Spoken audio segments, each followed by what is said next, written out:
On ouvre le portillon. Le panneau stop n'est pas allumé. Pas de train, tout va bien. Je viens de traverser la ligne de voie ferrée qui va de Nantes au sud. Et je vais rejoindre la côte, direction Pornic, par un itinéraire vélo qui m'a l'air bien sympathique. Allez, c'est parti mon kiki.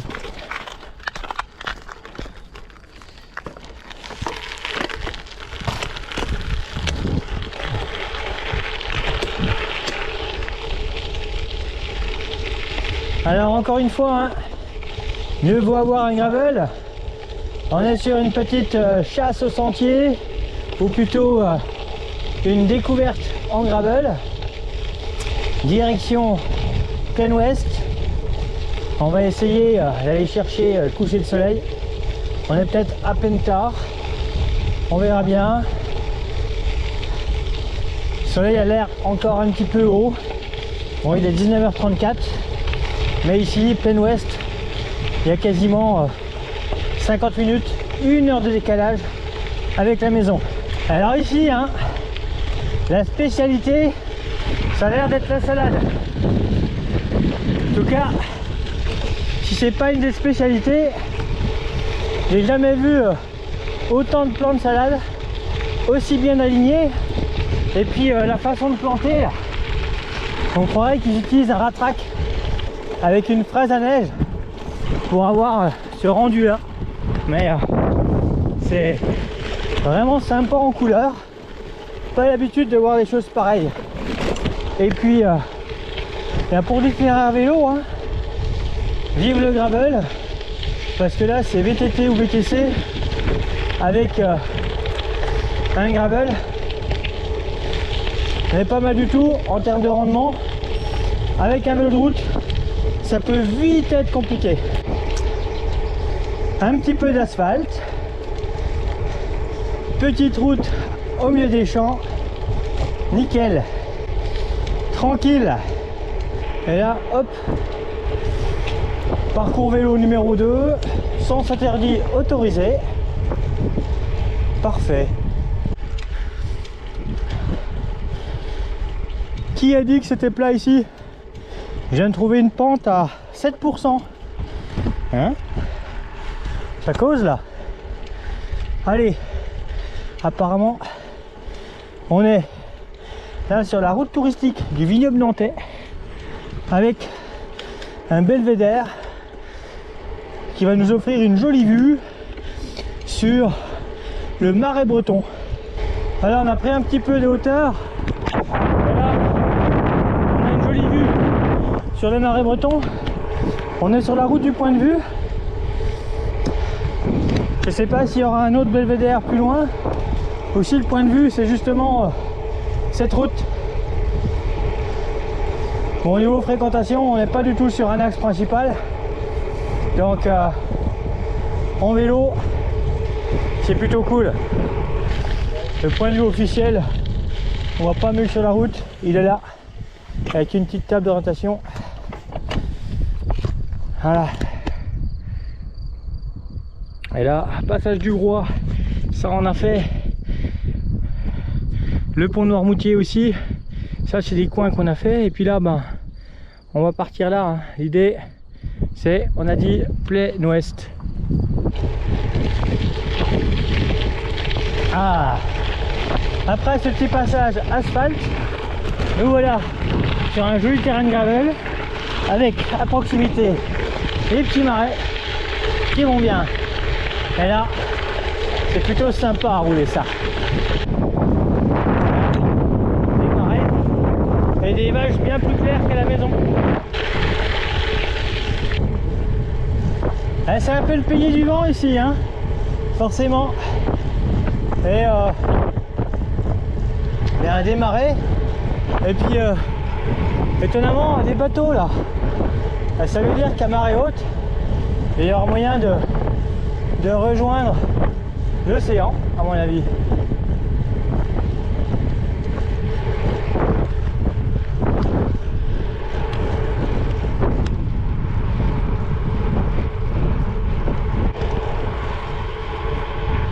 Alors là,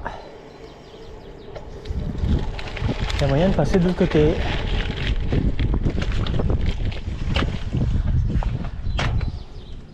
Bah, déjà, c'est ce qu'on va faire pour prendre un petit peu de hauteur, pour voir où on va.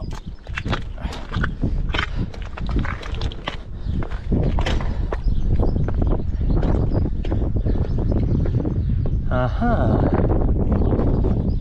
ah oui, classe.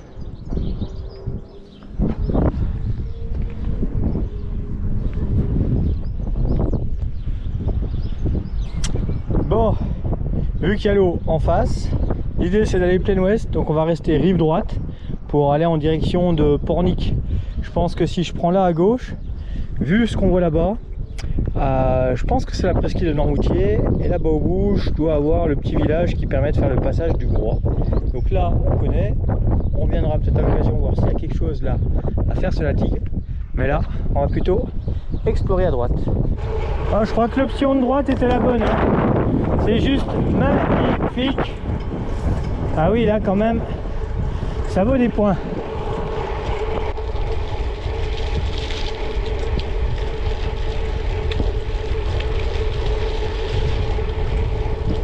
Ah là, c'est plutôt beau, voire magnifique.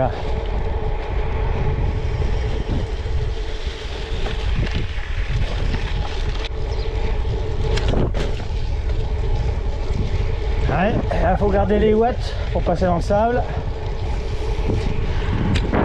C'est juste magnifique là. Le soleil couchant. Ouh.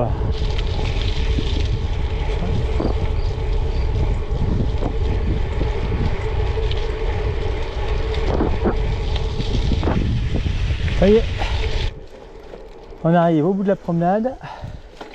On va retourner un petit peu à l'intérieur des terres. Hop.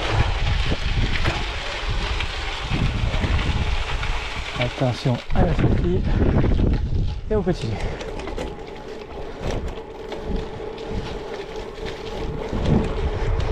Ah là, ça commence à sentir la station balnéaire. Piste cyclable à contresens des voitures.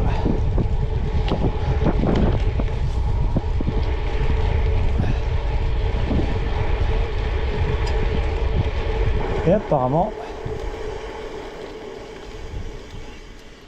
hop, alors, de nouveau une promenade, mais limitée à 5 km/h. Ah, pas de souci, hein. Comme ça, profite de la vue, c'est juste magnifique.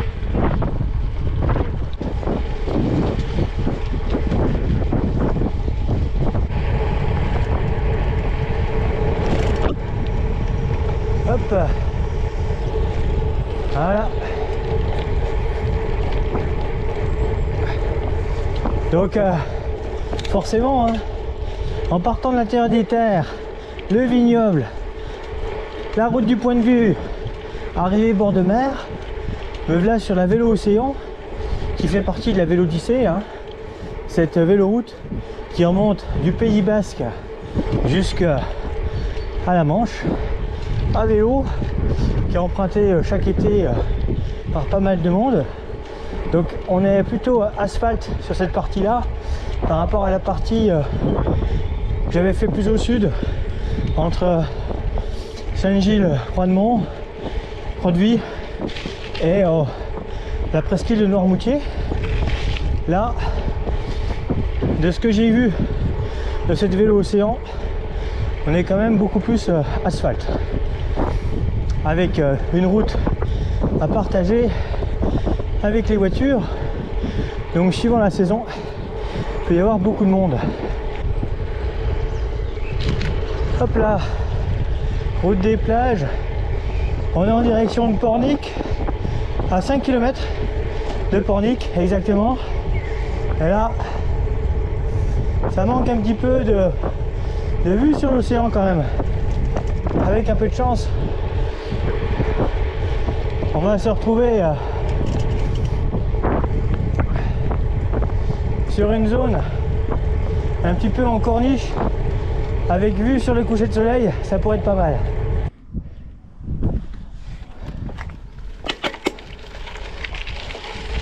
Ah.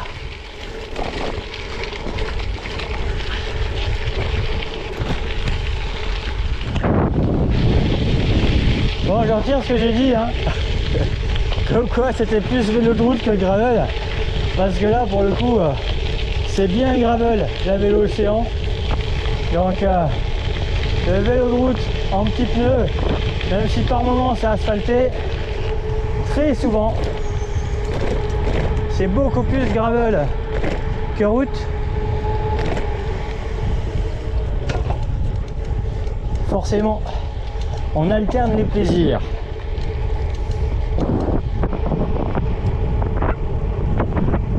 Hop. Ah, a priori, il y a une déviation pour la vélo océan qui nous emmenait à droite. Peut-être des travaux, mais on a envie de finir avec une image de l'océan. Et oui, la route est barrée, on est à 1,8 km de Pornic. Ah, allez, avec un peu de chance, on aura Pornic et l'océan. Bon, il y a des travaux partout. On va privilégier un final avec vue sur l'océan. Effectivement, ici c'est des grands travaux, mais c'est juste magnifique.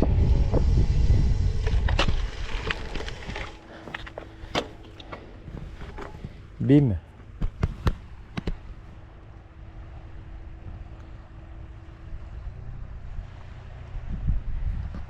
Eh bien, voilà arrivé Plaine Ouest. Petite découverte à travers les marais, traverser, retrouver la vélo océan. Et bien forcément, hein, l'océan à marée basse, c'est juste magnifique. Avec un joli soleil couchant. Reste plus qu'à rentrer maintenant avec tous les feux allumés.